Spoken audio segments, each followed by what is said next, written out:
I should have known something was wrong when Cameron insisted I wear the burgundy dress. Not the emerald one I'd chosen that complimented my eyes, but the one he'd picked out 3 weeks ago and left hanging in my closet with a note that said, "Wear this tomorrow night." At 28, I'd learned to pick my battles. A dress wasn't worth the argument, especially not tonight. Our engagement anniversary deserved celebration, not conflict. The Bellecour restaurant occupied the top floor of the Paramount building, all crystal chandeliers and floor-to-ceiling windows overlooking Manhattan's glittering skyline.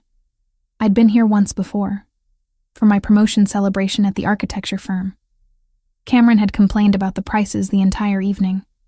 Tonight, he'd made the reservation himself. My heels clicked across the marble entryway as the maître greeted me with a professional smile that didn't quite reach his eyes. "Miss Price, your party is already seated. Your party, not your fiancé." The phrasing should have been my second warning. I followed him through the dining room, acutely aware of the eyes that tracked my movement. The Bellecour attracted Manhattan's elite. Old money, new money, and everything in between congregated here to see and be seen. I recognized faces from charity galas and business magazines.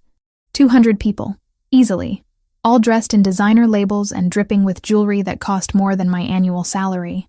Cameron sat at a table near the center of the room, prime real estate for visibility. But he wasn't alone. Sophia Hartwell occupied the chair that should have been mine. Blonde hair styled in perfect waves, a dress that probably cost 5 figures, and a smile sharp enough to draw blood. I knew her by reputation. Hartwell Hotels had been a Manhattan institution for 4 generations. She'd been on the cover of Forbes last month. I stopped 3 feet from the table. My portfolio, containing the blueprints I'd spent the last month perfecting, suddenly felt impossibly heavy in my hands. Cameron stood, his expression carefully neutral. "Alyssa, thank you for coming. Thank you for coming." Like I was a business associate, not the woman he'd proposed to a year ago. "Cameron, what is this?" My voice came out steadier than I felt. He gestured to an empty chair across from them. "Please sit. We need to talk." I didn't sit. Every instinct I possessed screamed at me to leave, to walk out before whatever was coming could hit me. But pride locked my knees in place. I wouldn't run. Not in front of 200 witnesses. Cameron glanced at Sophia, who nodded encouragingly. He cleared his throat. "I've been thinking about our future, about what I need in a partner as I move forward with my career." My fingers tightened on the portfolio. "Your career. I'm planning to run for state senate next year. It's an opportunity I can't pass up. But it requires certain considerations." He gestured to Sophia. Sophia understands the political landscape, her family's connections, her experience with public life. She's the kind of partner who can help me succeed. The words landed like physical blows. Around us, conversations had begun to quiet. People were listening. "You asked me here to break up with me?" The question came out flat. "I'm ending our engagement, yes." Cameron reached into his jacket and pulled out a small velvet box. My engagement ring. The one I'd left on his bathroom counter last week when the band had started irritating my finger. He'd promised to take it to the jeweler for resizing. He opened the box, removed the ring, and set it on the table between us. "I think it's best if we make a clean break. You're ambitious, Alyssa. You've always been focused on your career, on making a name for yourself. People might say you were with me for the connections, for what I could do for your architectural firm." Heat flooded my face. "You think I'm with you for your connections? I'm simply stating how it might appear. You went from a junior architect to project lead within 6 months of our engagement. People talk." Sophia leaned forward, her expression dripping with false sympathy. "It's nothing personal, sweetie. Cameron just needs someone who understands his world. Someone who was born into it, rather than trying to climb into it." The portfolio slipped from my fingers, hitting the floor with a dull thud. Blueprints scattered across the marble. The project I'd killed myself to complete. The design that had earned me my promotion through genuine talent and 80-hour work weeks lay at their feet like garbage. Cameron didn't even glance at it. "I hope you understand this is what's best for both of us. You'll find someone more suited to your background eventually." Around us, phones had emerged from pockets and purses. Camera flashes sparked in my peripheral vision. Someone was recording this. Multiple someones. I should have said something cutting. Should have maintained my dignity with a perfect exit line that would haunt him forever. Instead, I bent down, gathered my scattered blueprints with shaking hands, and straightened. "Keep the ring," I managed. My voice sounded distant, like it belonged to someone else. Consider it payment for the year I wasted. I turned and walked toward the exit. Every step felt like moving through concrete. The conversations around me had become a dull roar. Sympathetic looks and barely concealed smirks followed my path to the door. The mayor tradee avoided my eyes as I passed. Even he'd known. They'd all known what tonight was really about. The evening air hit me like a slap when I pushed through the doors. October in Manhattan carried a bite that cut through the burgundy dress Cameron had chosen. The dress he'd wanted me to wear for my humiliation. I made it half a block before my legs gave out. A side street, away from the Bellecourt's main entrance, offered shadows and blessed solitude. I sank onto the curb, my dress pooling around me, blueprints clutched to my chest. The tears came then, hot and humiliating and absolutely inevitable. A year of my life, a year of believing someone loved me, of planning a future that had just been incinerated in front of 200 witnesses who were probably already posting about it on social media. Footsteps approached, but I couldn't find the energy to care. Let them see. Let them take their pictures. Nothing could make this worse. "Miss Price?" The voice was deep, controlled, and completely unfamiliar. I looked up through blurred vision. A man stood 3 feet away, backlit by street lamps. Tall, well over 6 feet, with dark hair and a face composed of sharp angles and shadows. He wore a black suit that probably cost more than my monthly rent, tailored perfectly to broad shoulders and a frame that suggested serious time in a gym. But it was his eyes that stopped my breath. Dark brown, almost black in the dim light, and fixed on me with an intensity that felt almost physical. "I don't need help," I said, swiping at my face. "I disagree." He took a step closer. "There are photographers coming. In approximately 30 seconds, they'll round that corner and capture you sitting on a curb in tears. Tomorrow morning, those photos will be everywhere." As if summoned by his words, voices echoed from the direction of the Bellecourt's entrance. Male voices, excited and opportunistic. The stranger extended his hand. "My car is here, unless you'd prefer to give them the show they're hoping for." I stared at his hand. Strong fingers, a platinum watch that glinted in the streetlight, and absolutely no reason to trust him. But the voices were getting closer. I grabbed his hand and let him pull me to my feet. A black car idled at the curb, sleek and expensive. He opened the rear door and I slid inside, blueprints and all. He followed, settling beside me with economical grace. The door closed, sealing us in leather-scented darkness. "Drive," he said to the man behind the wheel. The car pulled away from the curb just as 3 men with cameras burst around the corner. I pressed against the far door, heart hammering. "Who are you?" He turned those dark eyes on me, and something in his expression made my breath catch. Not threat, exactly, but not safety either. "Someone who just witnessed your very public humiliation," he said quietly. "And someone who might have a solution to your problem." The car's interior smelled like leather and something darker, something that suggested violence kept carefully at bay. I clutched my blueprints tighter, suddenly aware of how completely I'd abandoned common sense. Getting into a stranger's car because photographers were coming. Brilliant survival instinct, Alyssa. "You can drop me at the nearest subway station," I said, trying to sound like women who regularly fled public humiliations in luxury vehicles with mysterious men. I could. He angled himself to face me properly, and the passing streetlights illuminated his features in fragments. Sharp jawline, a thin scar cutting through his left eyebrow, eyes that assessed me like I was a blueprint he was analyzing for structural weaknesses. Or you could listen to my proposal first. I don't need rescuing by a stranger with a hero complex. His mouth curved slightly. Not quite a smile. I don't have a hero complex. I have a business opportunity that requires someone in precisely your position. My position. I laughed, and it came out brittle. "You mean publicly humiliated and unemployed by morning?" "Not unemployed yet.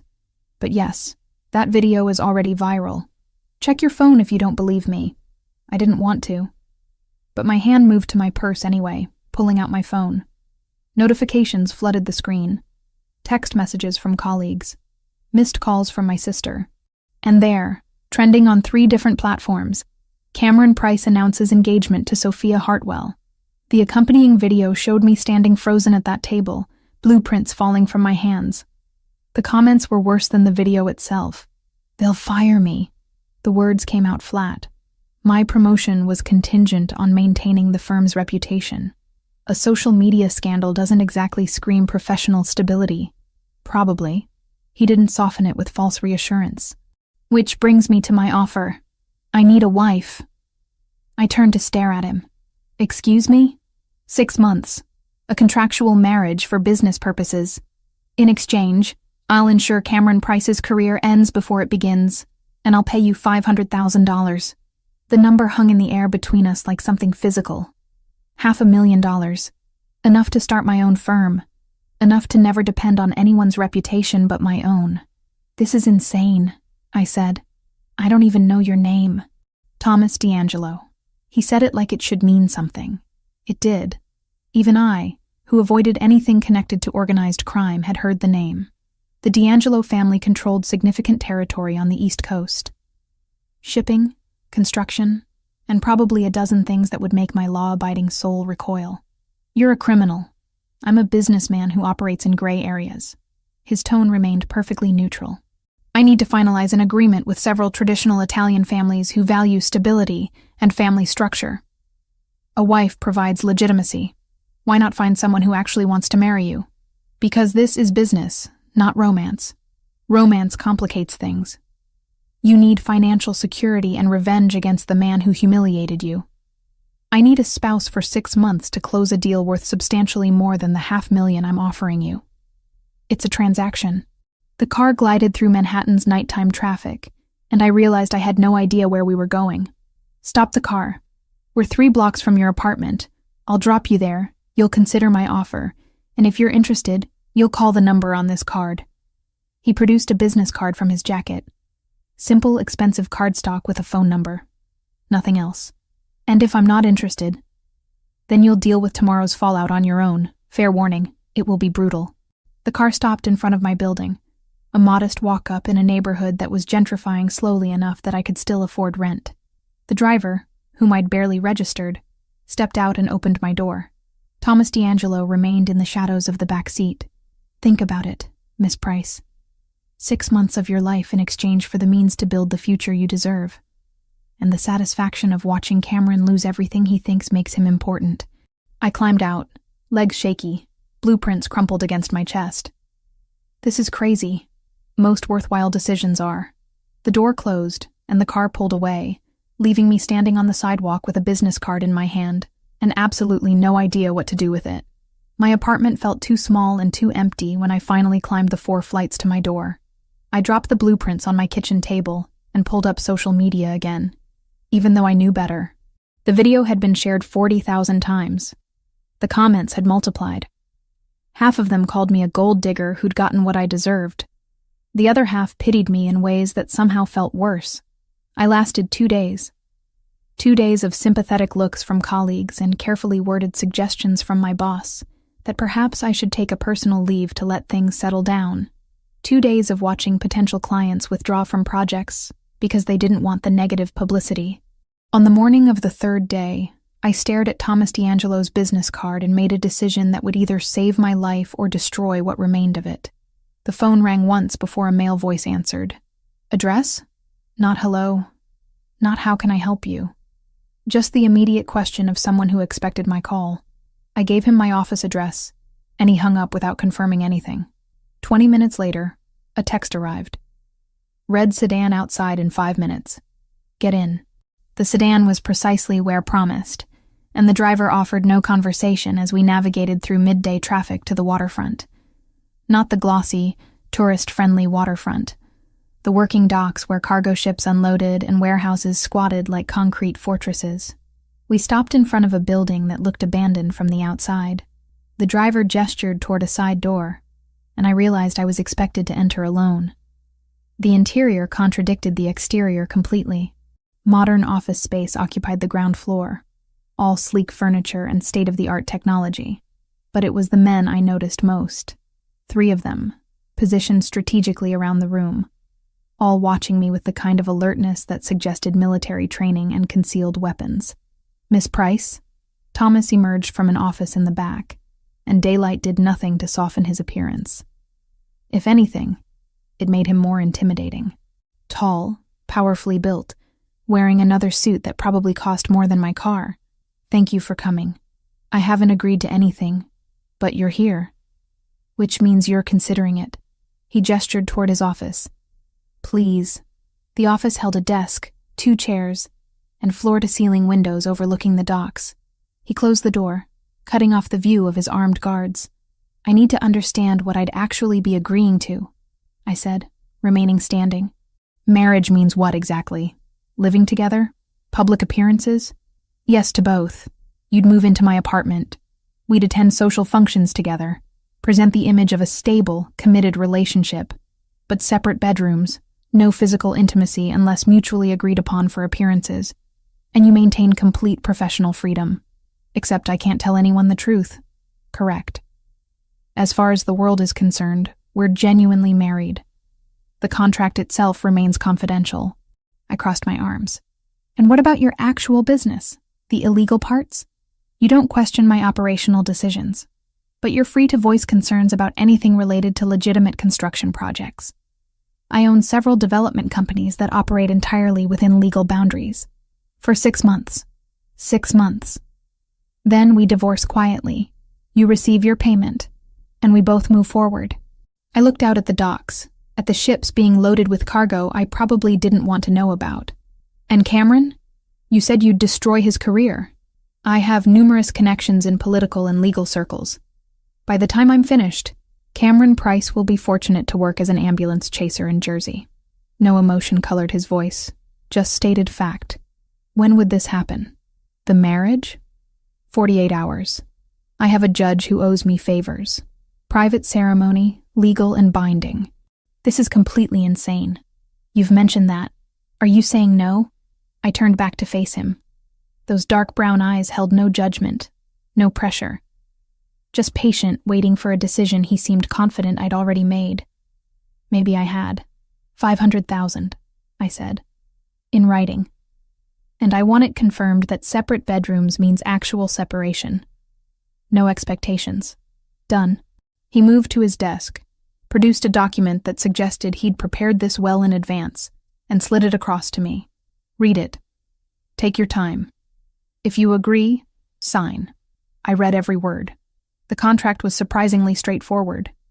6 months, marriage in name and legal standing, $500,000 deposited to my account upon finalization of his business deal, with an additional clause guaranteeing payment even if the deal fell through no fault of mine. My hand shook slightly as I signed my name. Thomas added his signature below mine, witnessed it, and extended his hand. "Welcome to the arrangement, Mrs. D'Angelo." His grip was firm, warm, and absolutely nothing about this felt safe. The penthouse occupied the entire top floor of a building in Tribeca that didn't advertise its existence. No doorman, just biometric security and cameras positioned at angles that covered every approach. Thomas's driver had delivered my belongings 3 hours ago. Now I stood in the marble entryway of my new home, feeling like an intruder in a museum. "Your room is through here." Thomas moved past me, his presence somehow filling the vast space. He opened a door to reveal a bedroom larger than my entire previous apartment. King bed, sitting area, ensuite bathroom with a soaking tub, and windows overlooking the Hudson River. Everything you need should be here. Lucia handled the arrangements. Lucia? My sister. She manages certain aspects of the family business. She'll want to meet you. He said it casually, but something in his tone suggested this meeting would be more interrogation than introduction. The apartment itself defied my expectations. I'd anticipated something ostentatious, dripping with wealth like Sophia's family estate. Instead, everything spoke of quiet power, modern furniture in neutral tones, artwork that was probably worth more than I wanted to calculate, and an underlying sense that this space doubled as a fortress. The security system requires your fingerprint now, Thomas continued, leading me to a panel beside the entrance. Press here. I complied, watching as the system registered my biometrics. Seems excessive for a temporary arrangement. Nothing about my life allows for inadequate security. He stepped back, studying me with that same assessing look from the car. You'll find that precautions are necessary, not excessive, because of your business. Because I have enemies who would use anyone connected to me as leverage. Which is why, starting now, you don't leave this building without security. My spine stiffened. That wasn't part of the contract. It was implied in the clause about maintaining your safety. I take that seriously. Before I could argue, the elevator chimed. Thomas's posture shifted subtly, and I realized he'd positioned himself between me and the entrance. The doors opened to reveal a woman who could only be Lucia. She shared Thomas's dark eyes and sharp features, but where his presence suggested controlled violence, hers radiated calculated intelligence. Mid-30s, wearing a charcoal suit that managed to look both professional and vaguely threatening. She stepped into the apartment with the confidence of someone who belonged here more than I ever would. So this is the architect. Lucia's gaze swept over me, cataloging everything from my off-the-rack dress to the defensive set of my shoulders. Alyssa Price, 28, recently promoted, publicly humiliated by an ex-fiancé who trades up for political connections. Interesting choice, Thomas. Lucia. Thomas's voice carried a warning. What? I'm simply acknowledging that your new wife has had a difficult week. She moved closer, and I forced myself not to retreat. I need to know you understand what you've signed up for. My brother's world isn't safe, and marriage to him, even a temporary one, makes you a target. She's been briefed, Thomas said. Briefed isn't the same as understanding. Lucia circled me slowly, and I felt like prey being evaluated. Tell me, Alyssa, if someone put a gun to your head and demanded information about Thomas's business dealings, what would you do? I don't know anything about his business dealings. Exactly, and you'll keep it that way. No questions about where he goes, who he meets with, or what happens in those waterfront warehouses. Ignorance isn't just bliss in this situation. It's survival. Lucia, enough. Thomas's tone hardened. She held up her hands in mock surrender. Just making sure we're all clear on expectations. I'll leave you two to settle in. Alyssa, I'm sure we'll be seeing much more of each other. The smile she offered held no warmth. Welcome to the family. The elevator doors closed behind her, and silence settled over the apartment like dust. She doesn't trust me, I said. She doesn't trust anyone. It's kept her alive this long. Thomas moved to the floor-to-ceiling windows, hands in his pockets. But she'll come around. Lucia respects competence, and your professional credentials are solid. How reassuring. He glanced back at me, and something flickered in his expression. Almost amusement. You should rest. We have an event tomorrow night. The annual Garrison Foundation Gala. Black tie, significant attendance, and your ex-fiancé will definitely be there with his new prize. My stomach clenched. Already? Proving our marriage is legitimate requires being seen together in the right circles. The Garrison Gala is ideal, plus watching Cameron's face when we walk in together will be entertaining. For you, maybe. For both of us. Trust me. He headed toward what I assumed was his own bedroom. There's a dress in your closet. Lucia selected it. Wear whatever jewelry you prefer from the safe. Combination is your birthday. He disappeared into his room before I could process that last detail. The safe in my closet contained jewelry that made my eyes water. Diamond necklaces, emerald earrings, pieces that belonged in museum displays, not on my neck. I chose simple pearl studs that wouldn't make me feel like I was playing dress-up. The dress, however, was impossible to ignore. Deep navy silk that somehow managed to look both elegant and sensual. Cut to fit perfectly despite Lucia never having taken my measurements. I didn't want to think about how she'd acquired that information. Sleep came in fragments that night. Every sound in the unfamiliar apartment pulled me back to consciousness. At 2 a.m., I gave up and wandered into the kitchen for water. Thomas sat at the island counter, laptop open, still wearing his suit from earlier. He looked up when I entered, and for a moment, neither of us spoke. Trouble sleeping? He asked finally. Strange bed. Strange life. I poured water from the filtered dispenser. Do you ever sleep? Not much. Comes with the territory. He closed the laptop. You'll adjust. Most people do. Most people haven't signed a contract to marry a stranger. Fair point. He studied me across the kitchen, and I suddenly became aware that I wore only an oversized t-shirt and shorts. For what it's worth, I'll do everything possible to make sure these 6 months don't destroy your life. Just temporarily disrupt it. Exactly. That almost smile returned.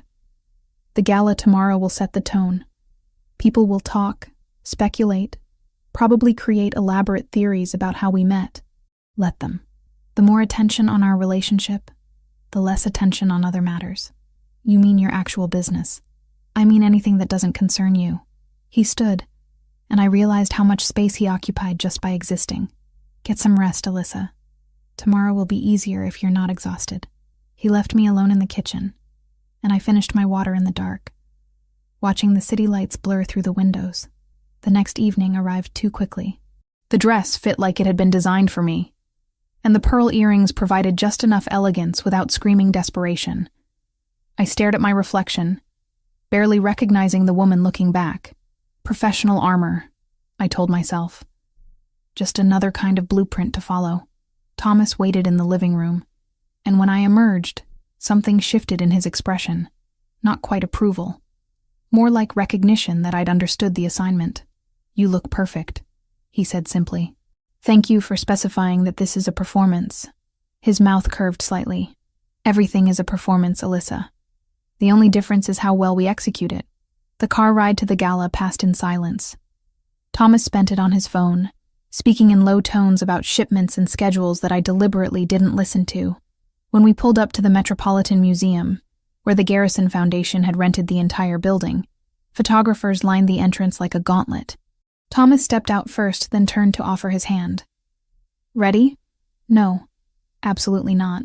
But I took his hand anyway and let him guide me into the camera flashes. Questions erupted from the press line. Mr. D'Angelo, who is your date? Is it true you recently got married? Miss Price, how long have you known Thomas D'Angelo?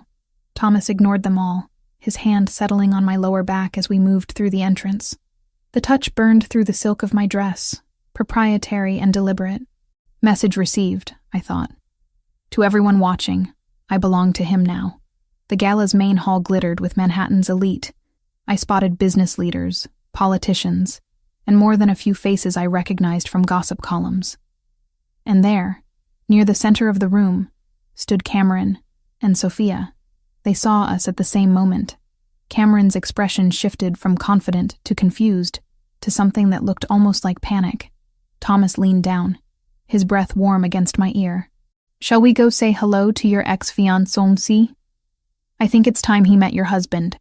The possessive emphasis on husband shouldn't have sent heat through my veins.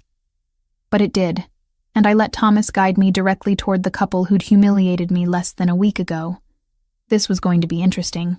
Cameron's face went through several expressions in rapid succession as we approached. Confusion melted into recognition, then something closer to genuine alarm when he registered Thomas's hand resting possessively on my waist. Alyssa.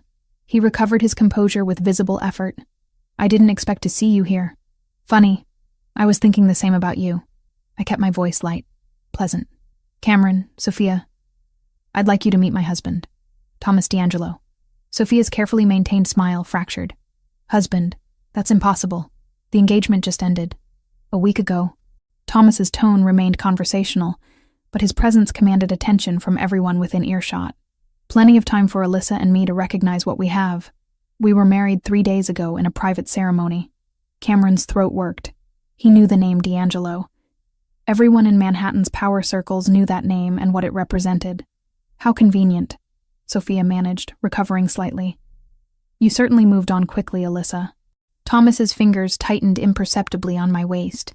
My wife doesn't need to justify her choices to anyone, especially not to people who lack the grace to treat her with respect. The temperature around our small circle dropped several degrees. Cameron cleared his throat. Of course. We wish you both every happiness. I'm sure you do. Thomas's smile held no warmth. Enjoy your evening. He guided me away before either of them could respond, his hand never leaving contact with my body. We wove through clusters of guests, and I felt eyes tracking our movement. Whispers followed in our wake. That was brutal, I murmured. That was necessary. By tomorrow morning, everyone who matters will know you're untouchable.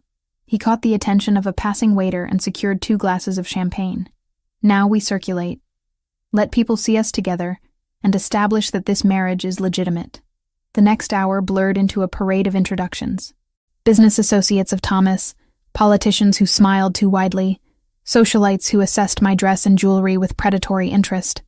Thomas handled it all with practiced ease, introducing me as his wife with a possessiveness that felt disturbingly natural. When we finally found a quiet corner near the museum's Greek sculpture exhibit, I exhaled tension I hadn't realized I was holding. "You're good at this," Thomas observed. "Most people find these events exhausting. I spent years attending firm functions where I was the youngest person in the room by a decade. I learned to adapt.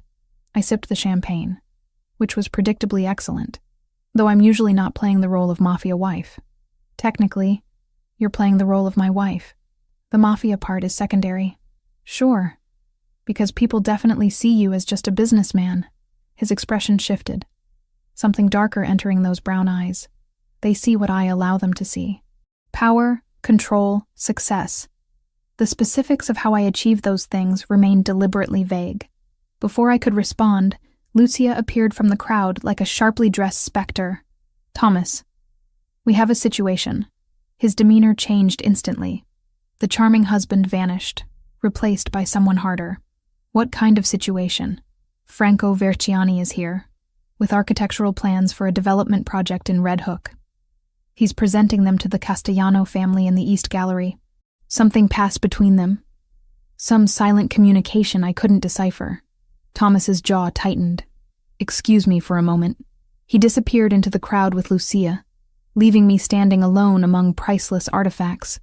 I should have stayed put, played the dutiful wife waiting for her husband's return. Instead, curiosity pulled me toward the East Gallery.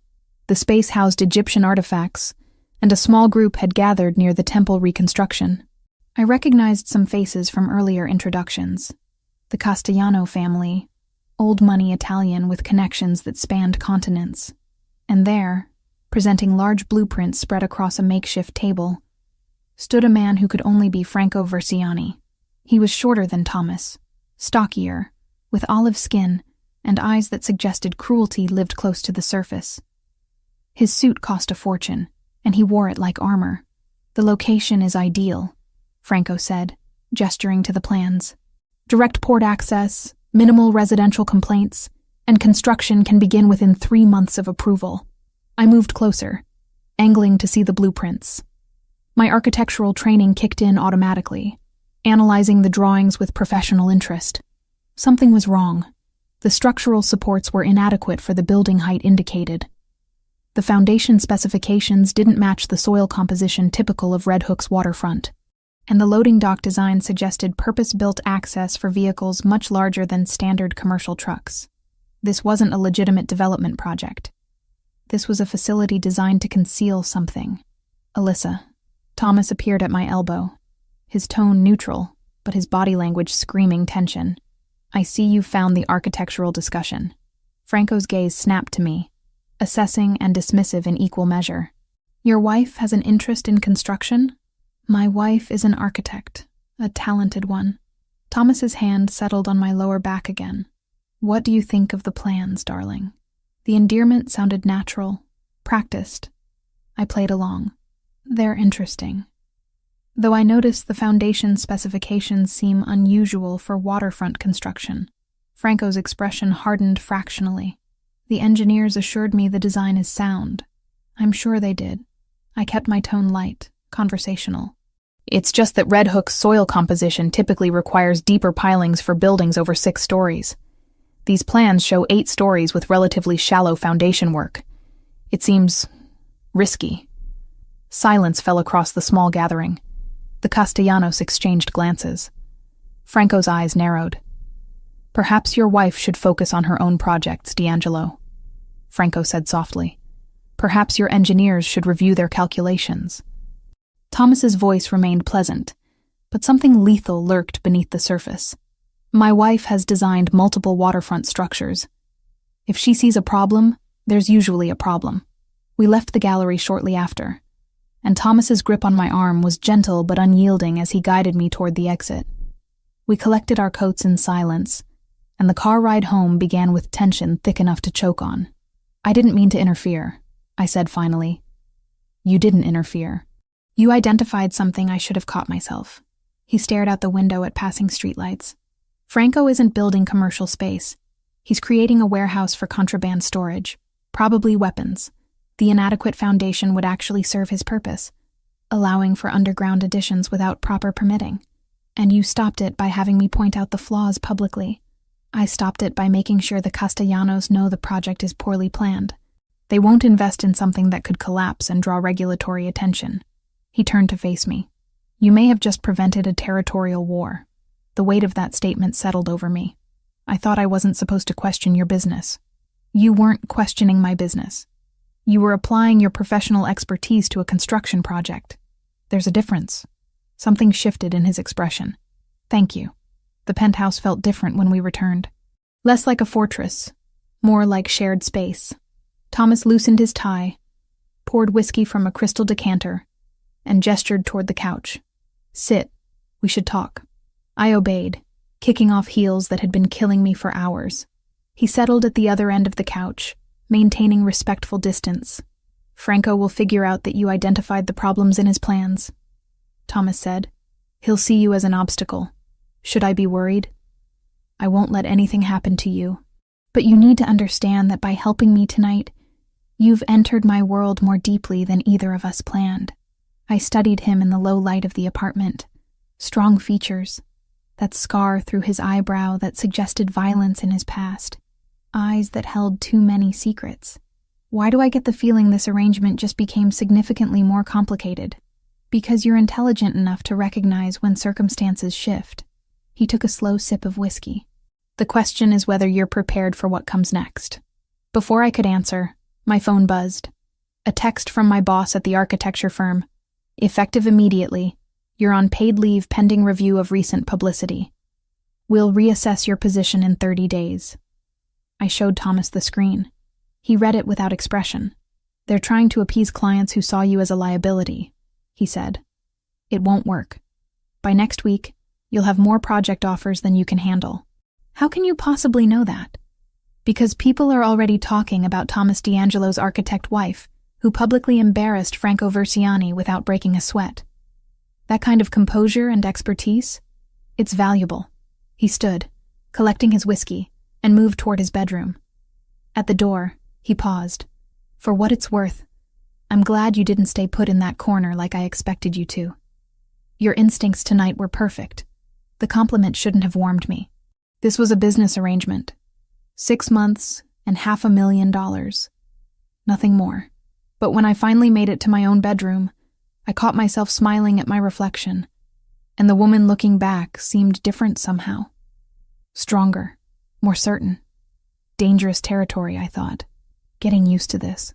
I fell asleep anyway. And for the first time since moving into the penthouse, I didn't wake up once until morning. My paid leave turned into unexpected freedom. For the first time in 3 years, I had mornings without rushed commutes and evenings without deadline panic. I should have enjoyed it. Instead, restlessness drove me back to work within the week, tackling personal projects from Thomas's penthouse while he conducted business I deliberately didn't ask about. We'd fallen into a strange rhythm.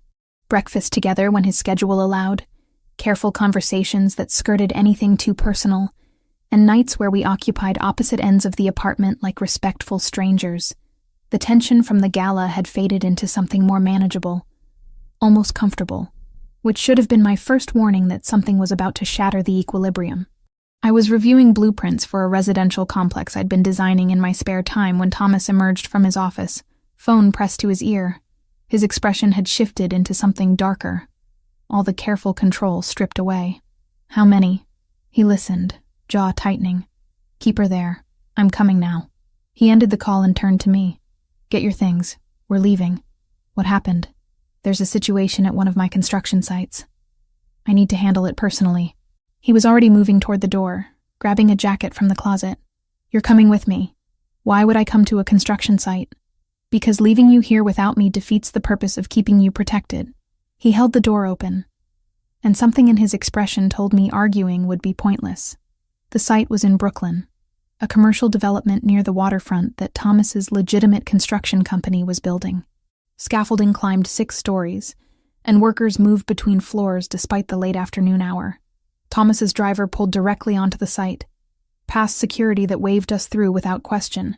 Vincent, Thomas's head of security, and a man who looked like he'd been carved from granite, met us at the entrance. "Boss, she's in the foreman's trailer. Shaken but not hurt." "She?" I followed Thomas toward a construction trailer at the site's edge. The site manager. "Someone left a message for her.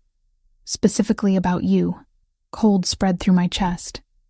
Inside the trailer, a woman in her 50s sat at a desk, hands wrapped around a coffee mug. She looked up when we entered, relief flooding her features. "Mr. D'Angelo." "Thank God." I didn't know who else to call. Thomas moved to her desk, where a piece of paper lay spread out. I edged closer to read the message scrawled in block letters.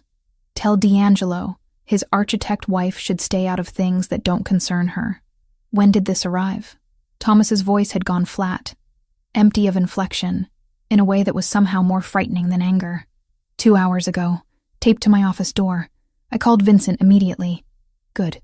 Take the rest of the day. Vincent will ensure you get home safely." Thomas picked up the note carefully, sliding it into his jacket pocket. "Alyssa, wait in the car. I want to see the site." He turned to look at me, and something in his expression made my breath catch. Fear. Actual fear, raw and unconcealed. "Alyssa, I'm an architect, Thomas. If someone is threatening me over construction projects, I want to see what they're so concerned about." For a long moment, he simply stared at me. Then he nodded once, sharp and decisive. "Vincent, sweep the perimeter again. I'm taking her through." The construction site smelled like concrete dust and metal. Thomas stayed close as we climbed temporary stairs to the 2nd floor, his hand hovering near my lower back without quite touching. His security detail fanned out around us, alert to every shadow. "This is a mixed-use development," Thomas explained, his tone carefully neutral. "Retail on the ground floor, offices above. Completely legitimate business. But Franco thinks I'm interfering with more than just his projects. Franco is realizing that having you around makes it harder for him to operate. You have expertise he can't easily counter." We stopped at a window opening that overlooked the water. This is exactly the kind of location he'd want for his warehouse. We acquired the property before he could. The pieces clicked together. You're using legitimate construction to block his illegal operations. I'm using legitimate construction to expand my business interests. If it happens to limit his options, that's incidental. He studied the harbor view. But yes. And now he's decided to make you a target. He left a note. That's not exactly a direct threat. Thomas turned to face me, and the intensity in his dark brown eyes pinned me in place. It's a declaration of intent. Next time, it won't be a note. So what do? We increase security. You don't go anywhere without Vincent or someone equally capable. And wow, the explosion wasn't loud. More like a muffled thump from somewhere below us. But the building shuddered, and Thomas's reflexes kicked in instantly. He grabbed me, pulling me away from the window as shouting erupted from the ground floor. "Stay behind me." His voice had gone cold, controlled. He moved toward the stairs, one hand on my arm, the other reaching for something at his back. A gun, I realized with distant shock. He was armed. Vincent appeared at the bottom of the stairs, weapon drawn. "Gas main rupture in the basement. Contained, but we need to evacuate. Could be deliberate." Thomas's grip on my arm tightened. We descended quickly, his body positioned between me and any potential threat. Workers streamed past us toward the exits, and the organized chaos suggested they'd drilled for exactly this scenario. We made it to the car without incident, but Thomas didn't relax until we were several blocks away. He kept his hand on my knee, fingers pressed hard enough to leave marks through my jeans. "Are you hurt?" His voice was rough. "No, I'm fine." "Thomas, look at me." He did, finally, and what I saw in his expression made something in my chest tighten. Not just fear, terror, the kind that came from experiencing loss before. "I'm okay," I said again, softer. His hand moved from my knee to cup my face, thumb brushing my cheekbone. "This isn't worth $500,000. This isn't worth any amount of money." "What are you saying?" "I'm saying we end the contract. Tonight. I'll still pay you, still destroy Cameron, but you go somewhere safe until No, Alyssa. No. I'm not running because someone tried to intimidate us with an explosion that was probably faulty construction, not sabotage." The lie felt transparent even as I spoke it, but I pushed forward anyway. "I signed a contract. 6 months. I don't break my commitments." Something shifted in his expression. The fear remained, but something else emerged alongside it. Something that looked dangerously like admiration. "You're either incredibly brave or completely foolish." "Both, probably." My pulse hammered against my throat. "But I'm not leaving." The car pulled into the underground garage beneath the penthouse building. Neither of us moved to exit immediately. Thomas's hand remained against my face, warm and possessive, and I couldn't remember why I'd insisted on separate bedrooms and professional distance. "I lost someone once," he said quietly. "My wife, 7 years ago. We were driving home from a restaurant and a car forced us off the road. I survived. She didn't." The pain in his voice was raw, unfiltered. "Thomas, I'm sorry. They targeted her to hurt me. A rival family, sending a message about territorial disputes. I swore after that night I'd never put anyone in that position again. Never care enough about someone to make them vulnerable. But you married me. Because it was supposed to be a contract. Business. No real emotion involved." His thumb traced my jawline, and his eyes held mine with an intensity that stole my breath, except somewhere between the gala and tonight. That changed. I should have pulled away. Should have reminded him about the agreement, the terms, the very clear boundaries we'd established. Instead, I leaned into his touch. "Thomas, this isn't He kissed me before I could finish the sentence.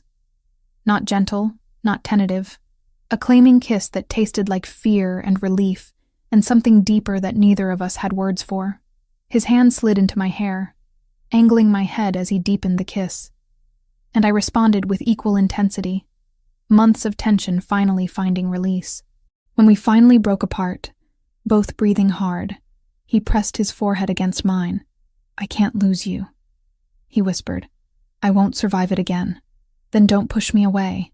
I gripped his jacket, anchoring myself to something solid in a world that had shifted beneath my feet. "We face this together, or we don't face it at all." His laugh was short, almost bitter. "You have no idea what you're signing up for." "Then show me. No more protecting me from information. No more treating me like I'm fragile. If I'm really in danger, I need to know everything." He pulled back enough to study my face, searching for something. Whatever he found must have satisfied him, because he nodded slowly. "Everything," he agreed, starting with the fact that Franco Verciani isn't working alone. Someone close to me has been feeding him information. Someone who knew exactly where you'd be today. The implications settled over me like ice water. "You have a traitor. I have a problem that could get us both killed if we don't identify them first." He finally released me, straightening in the seat. "Welcome to my world, Alyssa. It's significantly more complicated than construction plans and foundation specifications." We exited the car and headed for the elevator. And I realized with startling clarity that the contract I'd signed had become irrelevant somewhere along the way. This wasn't about money anymore. This wasn't even about revenge on Cameron.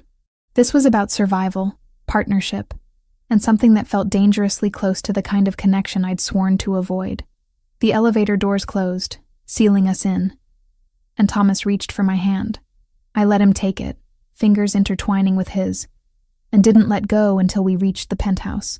Thomas's penthouse transformed into a command center overnight. Maps appeared on the dining table, locations marked with pins and circles.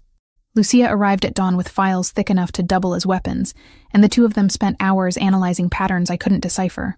I'd been relegated to my bedroom with Vincent stationed outside the door like a particularly intimidating piece of furniture. protected, secured, completely useless. By noon, I'd had enough. This is ridiculous.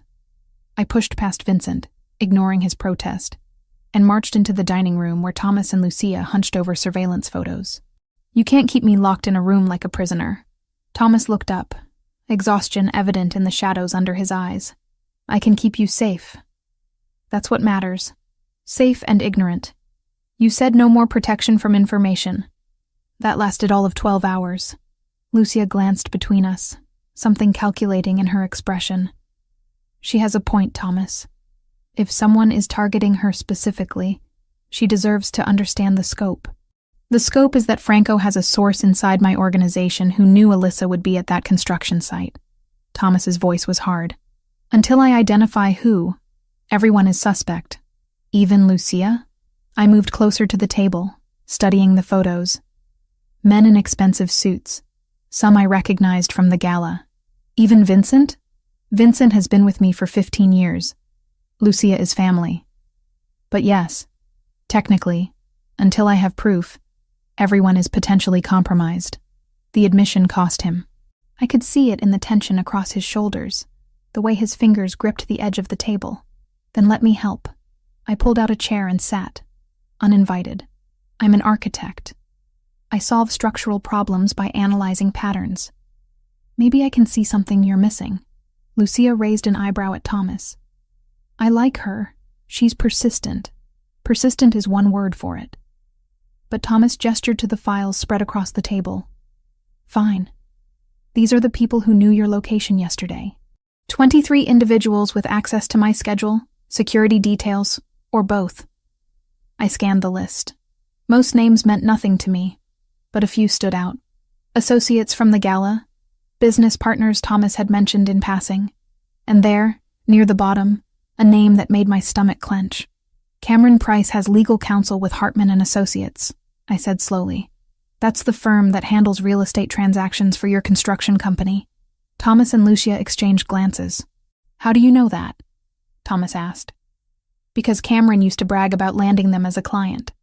Said they represented some of the biggest developers on the East Coast. I pulled the relevant file closer. If Cameron has access to Hartman's files, he'd know about your projects. Timelines, locations, everything. Lucia was already on her phone, speaking in rapid Italian. Thomas leaned back in his chair, studying me with an intensity that raised heat along my skin. You're right. Cameron could be feeding information to Franco through legal channels, staying clean while causing maximum damage. But why? What does he gain? Revenge, probably. You humiliated him by marrying me. His political aspirations require positive publicity, and your success reflects poorly on his judgment. Thomas stood, pacing to the windows. Or Franco is paying him. Cameron has debts, gambling, from what my sources indicate. The pieces assembled themselves into a picture I didn't want to see. Cameron. Desperate and vindictive. Selling information that could get me killed. The man I'd almost married. If it's Cameron, how do we prove it? I asked. Thomas turned back to face me. We set a trap. Feed him false information through channels he'd have access to. Then see if Franco acts on it. And if Franco does act, I'm the bait. Absolutely not. Thomas crossed back to the table in 2 strides. We use a decoy, a false trail that suggests you'll be at a location you'll actually be nowhere near. That could work. Lucia ended her call and rejoined the conversation. But we need something convincing. Information valuable enough that Franco can't ignore it. I studied the maps on the table, the marked locations of Thomas's various business interests. An idea formed, risky, and probably foolish, but potentially effective. What if we use architecture as the bait? I looked up at Thomas. I've been working on a design for a waterfront development. Mixed use, prime location, exactly the kind of project Franco would want to sabotage or steal. We let it slip that I'm presenting the plans to investors at a specific location and time. And when Franco sends people to intercept, we'll know Cameron is the leak. Thomas nodded slowly. It's dangerous. Everything about this situation is dangerous. At least this way, we're controlling the variables. Lucia smiled, sharp and approving. I'm starting to understand why you married her, Thomas. She thinks like one of us. She thinks like an architect. Everything is about structure and stability. But something in Thomas's expression had softened. All right, we'll do it. But on my terms, with my security protocols. The next 3 days moved in controlled chaos. I refined the architectural plans until they looked legitimate enough to be worth stealing. Thomas arranged for word to reach Cameron through carefully positioned sources at Hartman and Associates. The presentation was scheduled for a warehouse Thomas controlled in Red Hook, the same neighborhood where Franco had wanted to build his suspicious development. Security preparations turned the warehouse into a fortress. Cameras covered every angle, armed guards positioned on all approaches, and escape routes planned to the second. Vincent walked me through the protocols until I could recite them in my sleep. The night before the planned presentation, I couldn't sleep. Adrenaline and anxiety kept me pacing my bedroom until I finally gave up and wandered into the living room. Thomas sat on the couch in the dark, city lights providing the only illumination. He'd changed into comfortable clothes, the first time I'd seen him in anything other than suits. Somehow it made him more human, more accessible. Couldn't sleep either? I settled on the opposite end of the couch, maintaining careful distance. Sleep seems optional lately. He studied me in the dim light. You don't have to go through with this tomorrow. We can find another way. I want to, not just because it helps identify the leak, but because I need to stop feeling helpless. I pulled my knees up, wrapping my arms around them. When Cameron broke our engagement, I felt powerless, like my life was happening to me, not because of choices I made. I refuse to feel that way again, even if it means walking into potential danger, especially then, because I'm choosing to walk into it, with preparations and backup and a plan. That's different than being blindsided. Thomas was quiet for a long moment. Then he moved closer, closing the distance between us until his shoulder brushed mine. For what it's worth, I understand. After my wife died, I spent 2 years making myself untouchable, building walls that no one could penetrate. It didn't bring her back, but it gave me the illusion of control. What changed? Nothing, until recently. Until a woman in a burgundy dress sat crying on a curb and looked at me like I was either salvation or another disaster waiting to happen. His hand found mine in the darkness, fingers intertwining. You make me want to tear down those walls, which is terrifying. I turned to look at him properly, searching his face for the truth beneath the words. Thomas, when this is over, when the 6 months are up, don't. He cupped my face with his free hand, thumb tracing my cheekbone. Don't think about timelines or contracts right now. Just be here, with me, in this moment. I should have pulled away. Should have reminded us both about boundaries and professional arrangements. Instead, I leaned into his touch and let him kiss me with a gentleness that contradicted everything I knew about his reputation. We stayed on that couch until dawn, painted the sky pink and gold, talking about everything except tomorrow's plan. He told me about growing up in his father's shadow, learning the family business before he understood what it truly meant. I told him about building a career in a male-dominated field, fighting for respect with every project. By the time Lucia arrived with coffee and final preparations, something had shifted between us. Partnership had deepened into something neither of us wanted to name, but couldn't ignore. Ready? Thomas asked as we prepared to leave for the warehouse. I checked my bag, confirming the architectural plans were secured. As ready as I'll ever be. Vincent drove us to Red Hook in tense silence. The warehouse looked innocuous from outside, just another industrial building among dozens. Inside, it had been transformed into a convincing presentation space. Display boards, lighting, even a podium for my supposed pitch to investors. The investors are my people, Thomas explained, gesturing to 3 men in suits who could have stepped out of a corporate boardroom. They'll play their roles. You present the plans like it's legitimate. If Franco takes the bait, his people will make a move. And if they don't, then Cameron isn't our leak, and we're back to investigating other possibilities. The hours crawled by. I went through the presentation 3 times, each word measured and professional. Thomas's fake investors asked appropriate questions. Vincent and his team monitored all approaches to the building. Nothing happened. By hour 4, I'd begun to doubt the entire plan. Maybe Cameron wasn't involved. Maybe we'd misread the situation completely. Then Lucia's phone buzzed. She stepped away, spoke rapidly in Italian, and returned with an expression that was half triumph, half concern. "We have movement," she said quietly. 3 vehicles approaching from the south. Franco's people, based on the plates. Thomas's entire demeanor shifted. "Everyone in position. Alyssa, with me. Now." He guided me toward the back of the warehouse where Vincent had prepared an armored vehicle. But we didn't get in. Instead, Thomas positioned us behind a stack of crates with a clear view of the entrance. "I thought I was supposed to evacuate," I whispered. "Change of plans.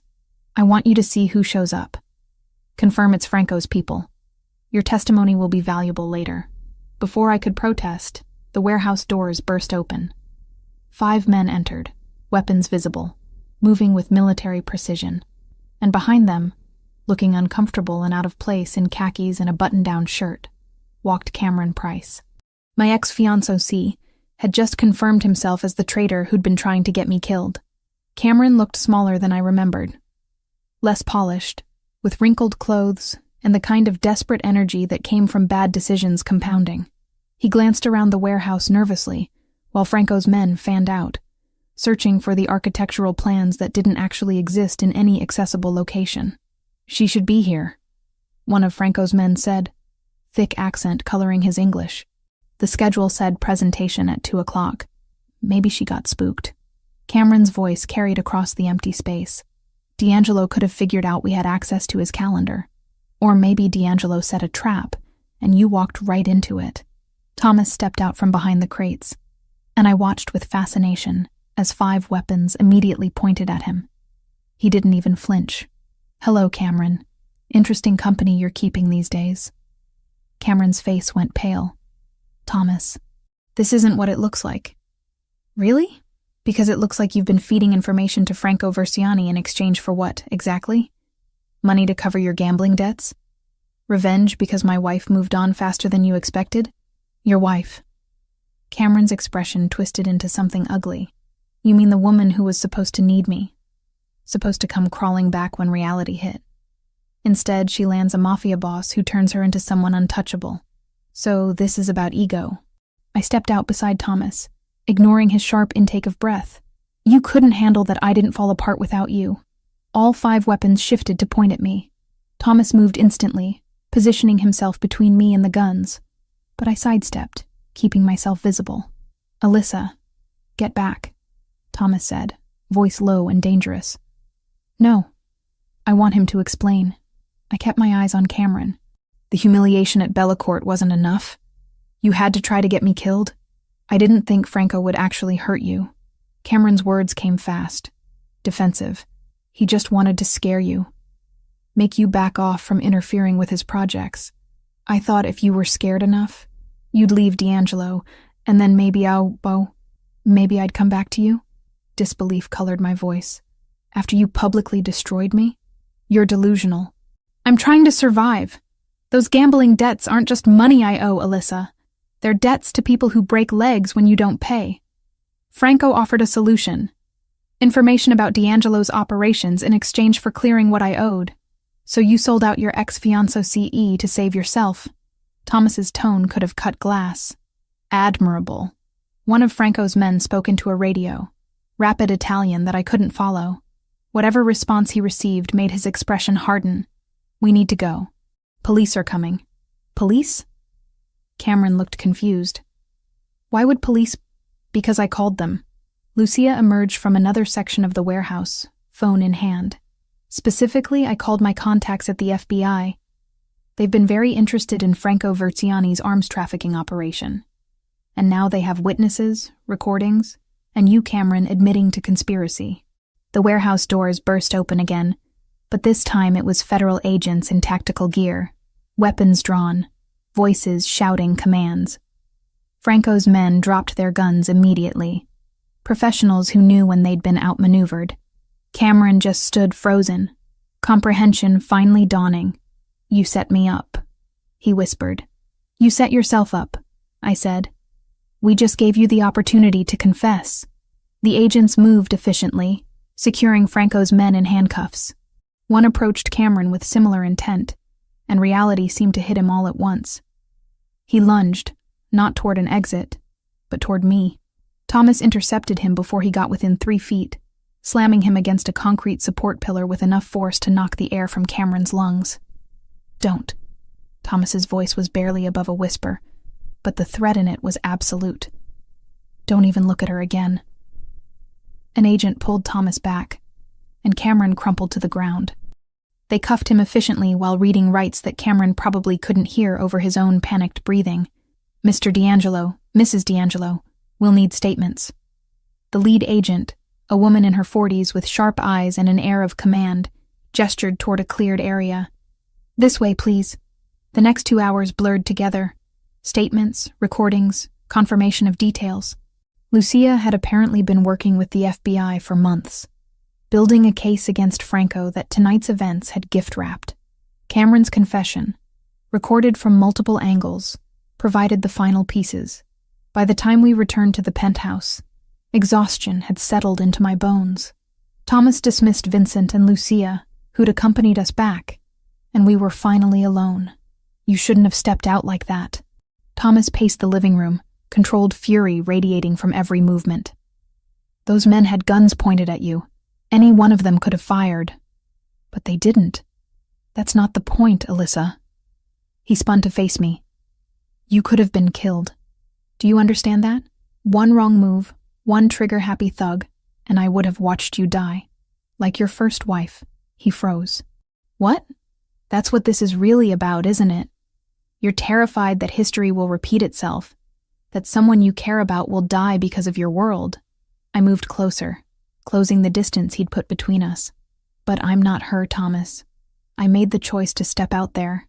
I needed Cameron to see that I wasn't afraid of him anymore. You should be afraid. Fear keeps people alive, and love makes that life worth living." The word hung in the air between us, impossible to take back. Thomas stared at me like I'd spoken in a foreign language. "Love. Yes. Love." I reached for his hand, felt the tremor running through his fingers. I know this wasn't supposed to happen. The contract was clear, clinical, temporary, but somewhere between the gala and tonight, I fell in love with you. And I think you fell in love with me too.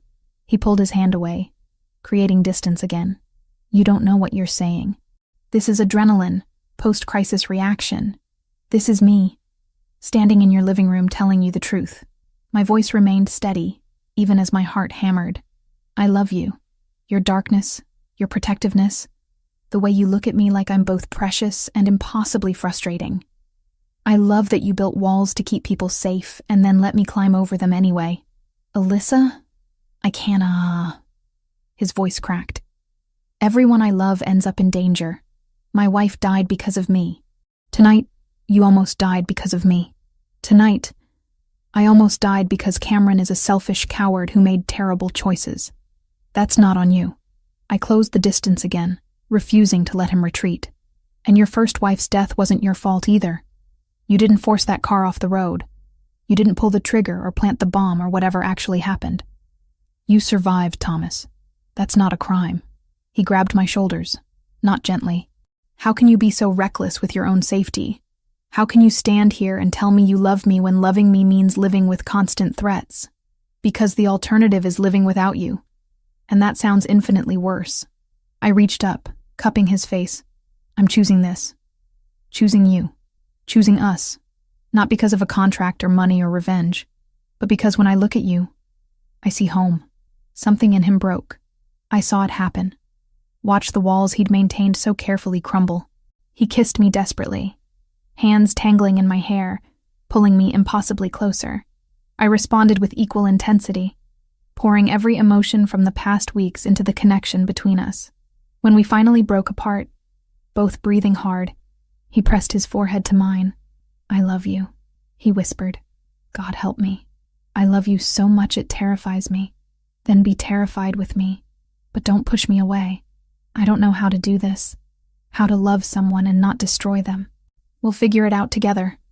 That's what partnership means." I kissed him again, softer this time. "No more protecting me from your world. No more keeping me at arm's length. We face everything together, or we don't face it at all. He pulled back enough to look at me properly. You're asking me to trust that you can survive in my world. I'm asking you to trust that we're stronger together than we are apart. I held his gaze. Can you do that? For a long moment, he simply studied me, and I could see him wrestling with instincts honed by years of loss and paranoia. Then, finally, he nodded. Together, he agreed. Everything. No more secrets, no more protection from information. You're my partner, not my possession. Exactly. Relief flooded through me. Now can we please sit down? I've been running on adrenaline for hours and I'm about to collapse. He laughed, the sound rusty but genuine, and guided me to the couch. We collapsed into the cushions, his arm around my shoulders, my head against his chest. His heartbeat was steady beneath my ear, grounding and real. The contract is void, you know, he said after a moment. Not because of technicalities, but because this isn't a business arrangement anymore. I know, I don't care about the money. You'll get it anyway. I keep my promises. His fingers traced patterns on my shoulder. But I'm hoping you'll stay for different reasons. I'm staying because I love you. You complicated, overprotective, occasionally infuriating man. Good, because I have no intention of letting you go. He kissed the top of my head. Fair warning. My world doesn't get less dangerous just because we're in love. I wouldn't expect it to, but we'll handle it together. Together, he repeated, like he was testing the word. I think I could get used to that. We stayed on that couch as night settled over Manhattan, neither of us willing to move, both of us finally understanding that what we'd built was worth every risk. 3 months after Cameron's arrest, Manhattan looked different from the penthouse windows. Or maybe I looked at it differently now, understanding that the city's gleaming surface concealed layers of complexity I'd never imagined before marrying Thomas D'Angelo. The original 6-month contract had expired 2 weeks ago. I'd signed the divorce papers Thomas prepared, watched him file them, and then moved my belongings from the guest bedroom into his. Because contracts were about business, and what we had now transcended any legal document. My architecture firm occupied a modest office in Chelsea, funded by the $500,000 Thomas had insisted on transferring despite my protests. 3 employees, 6 active projects, and a reputation for innovative design that had nothing to do with my husband's influence and everything to do with work that finally bore only my name. You're thinking too loud. Thomas emerged from the bathroom, hair damp from the shower, wearing the casual clothes that still seemed incongruous on someone so associated with power suits and control. I can hear it from across the apartment. I'm thinking about tonight. I turned from the window, watching him move through our bedroom with the economical grace that never failed to catch my attention. Are you sure about this? Having a celebration at the restaurant where you were publicly humiliated? Absolutely. He crossed to me, hands settling on my waist. It's poetic justice. Plus, the look on certain people's faces will be worth whatever astronomical amount they're charging for the private event. The Bellacourt restaurant, scene of my worst moment, now transformed into the venue for what Thomas insisted on calling our real wedding celebration. Not a legal ceremony, since we were technically already married and divorced, and living together in a relationship that defied conventional categorization, but a public declaration that what we had was genuine, permanent, and entirely on our terms. Sophia will be there, I said. She RSVP'd yes, probably out of morbid curiosity. Good. She should see what she missed when she chose Cameron. His mouth curved into something predatory. Cameron, who was currently awaiting trial on conspiracy charges and probably regretting every decision that led him to that warehouse. I'd seen the news coverage. Cameron's fall had been spectacular and public, his political aspirations incinerated before they could properly ignite. Sophia had distanced herself immediately, engagement broken within 48 hours of his arrest. Last I'd heard, she was dating a tech entrepreneur and pretending the Cameron chapter had never happened. I don't hate him anymore, I said, surprising myself with the truth. I almost feel sorry for him. He destroyed his own life trying to destroy mine. That's more generous than he deserves. Thomas pulled me closer, and I leaned into the solid warmth of him. But it's one of the things I love about you. You don't carry grudges once justice has been served. Justice had indeed been served. Franco Versiani faced federal charges that would keep him imprisoned for decades. His organization had crumbled without leadership, territory absorbed by families who operated with slightly more legal consideration. The explosion at Thomas's construction site had been ruled accidental, faulty gas lines, rather than sabotage, but we both knew the truth. Franco had tried to kill me, and failed. My phone buzzed with a text from Lucia. Car arrives at 7. Don't be late to your own party. And wear the green dress, not the blue one. Trust me, your sister is terrifying, I said, showing Thomas the message. She's efficient. There's a difference. But he smiled, the expression transforming his face from intimidating to almost boyish. Though I agree about the green dress, it makes your eyes impossible to look away from. The afternoon passed in comfortable routine. Thomas reviewed shipping manifests for his legitimate import business, while I finalized plans for a residential project in Brooklyn. We'd learned to occupy the same space without crowding each other, partnership extending beyond crisis management into the mundane details of daily life. By 7 o'clock, I wore the green dress Lucia had insisted on, emerald silk that Thomas had indeed been unable to look away from. His own suit was impeccable, charcoal gray with subtle pinstripes, and together we looked like exactly what we were. Power couple, Manhattan elite, dangerous and respectable in equal measure. The Bellacourt hadn't changed. Same crystal chandeliers, same floor-to-ceiling windows, same marble floors I'd crossed in humiliation months ago. But tonight, those floors led to a private dining room Thomas had reserved entirely, and the 200 guests weren't witnesses to my destruction. They were witnesses to my resurrection. Lucia met us at the entrance, stunning in midnight blue, her sharp assessment confirming we'd followed her dress code instructions. Perfect. Everyone important is already here. A few surprises too, but good ones. Define good surprises, Thomas said, immediately suspicious. You'll see. Come on, your guests are waiting. The private dining room had been transformed with elegant simplicity. White flowers, soft lighting, round tables arranged to encourage conversation, and the guests themselves represented an interesting cross-section of Manhattan society.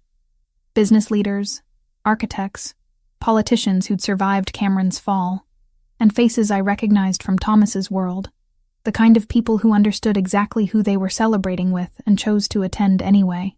Alyssa, my former boss from the architecture firm, approached, genuine warmth in his expression.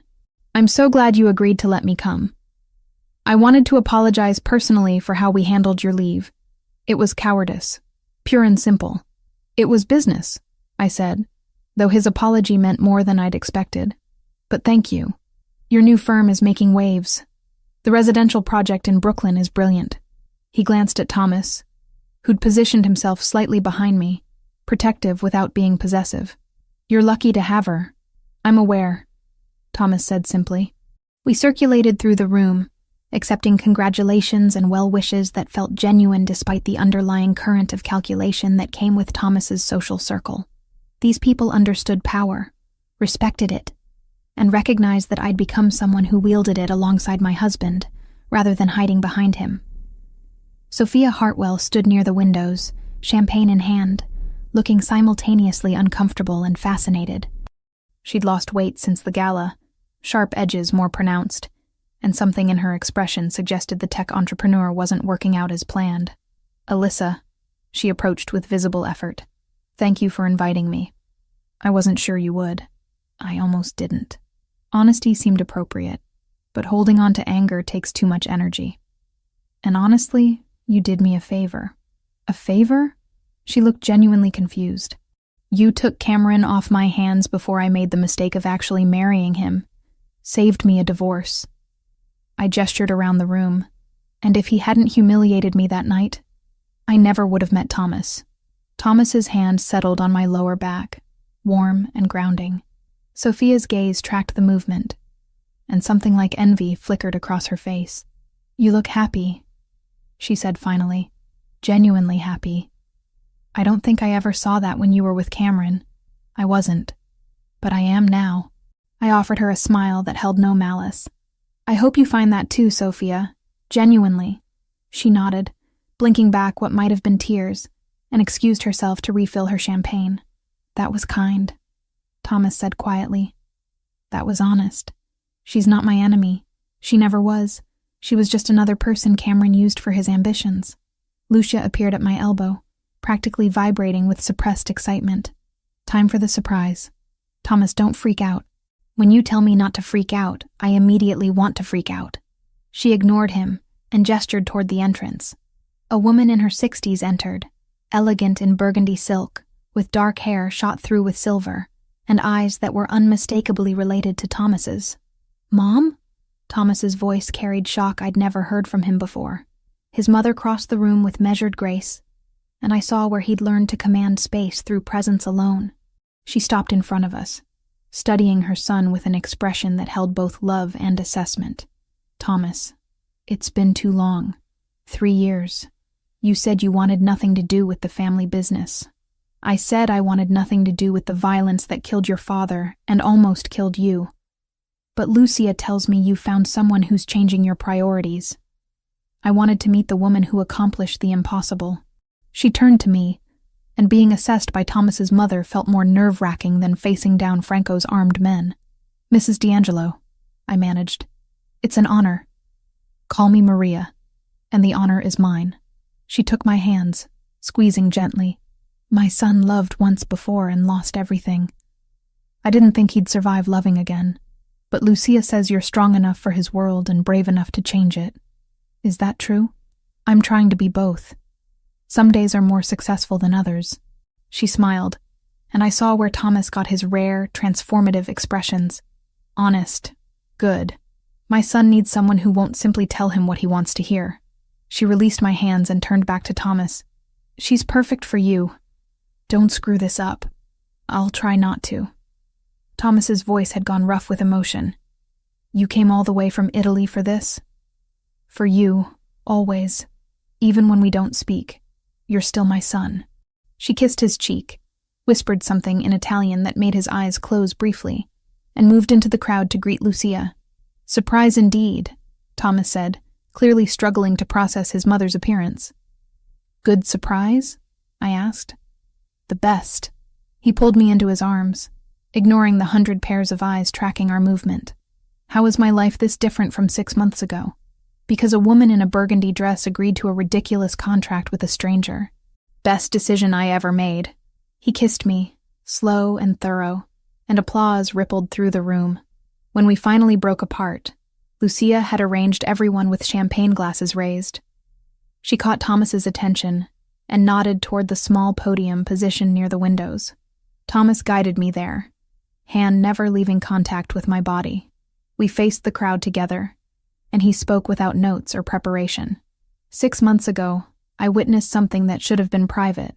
A woman's worst moment, made public for entertainment. I offered a solution that was purely transactional, expecting nothing beyond a business arrangement. He turned to look at me, and what I saw in his expression made my breath catch. Instead, I found a partner who refuses to accept my world as unchangeable, who sees structure and possibility where I only saw chaos. Alyssa didn't just agree to marry me. She agreed to stand beside me and push me to be better than I believed I could be. He produced a small box from his jacket pocket, and my heart stuttered. We're technically already married and divorced, which makes this legally meaningless. But symbols matter. Choices matter. He opened the box to reveal a ring that was nothing like the contract band I'd worn months ago. This was platinum set with emeralds that matched my dress, elegant and distinctive. Alyssa Price, will you marry me? Not for 6 months, not for business purposes, but for every reason that actually matters. The room had gone silent. I looked at Thomas, at the vulnerability in his expression that he'd never shown anyone else, and knew my answer had been inevitable since the night he'd found me crying on a curb. Yes, my voice carried across the sudden hush. For every reason that matters, yes. He slid the ring onto my finger, and the room erupted into applause and cheers. But I barely heard them. Focused entirely on the man in front of me who'd transformed from stranger to savior, to partner, to home. I love you, he said against my lips before kissing me again. I love you too, even when your world is terrifying and complicated and occasionally violent. Especially then? Especially then. The celebration continued around us, but we stayed at that podium for another moment, foreheads pressed together, breathing the same air. Through the windows behind us, Manhattan glittered in the darkness, beautiful and dangerous and full of possibility. "Think we can make this work?" I asked quietly. "Long term? Permanently? Despite everything?" Thomas pulled back enough to meet my eyes. "With you? I think we can survive anything." His expression turned serious. "Fair warning. My past doesn't disappear just because we're in love. There will always be risks, threats, moments that test us. I know. And I'm choosing you anyway. Choosing us. All of it. Then yes, we can make this work. We already have." He kissed me once more, gentle and possessive and full of promise. "Welcome to forever, Mrs. D'Angelo." "Mrs. Price D'Angelo," I corrected. I kept my name professionally, but yes, forever. We rejoined our guests, accepting congratulations and well wishes, surrounded by the people who mattered. Lucia hugged me with uncharacteristic warmth. Maria offered advice about surviving in the D'Angelo world that was both terrifying and reassuring. Vincent, standing guard near the entrance despite being off duty, nodded approval. Hours later, when the celebration finally wound down and Thomas and I returned to the penthouse alone, we stood at those floor-to-ceiling windows together, his arms wrapped around me from behind, chin resting on my shoulder. Both of us watching the city we'd claimed as ours. "No regrets?" he asked. "Not a single one." "You?" "Only that I didn't find you sooner." He turned me in his arms, and the love in his expression was so clear it took my breath away.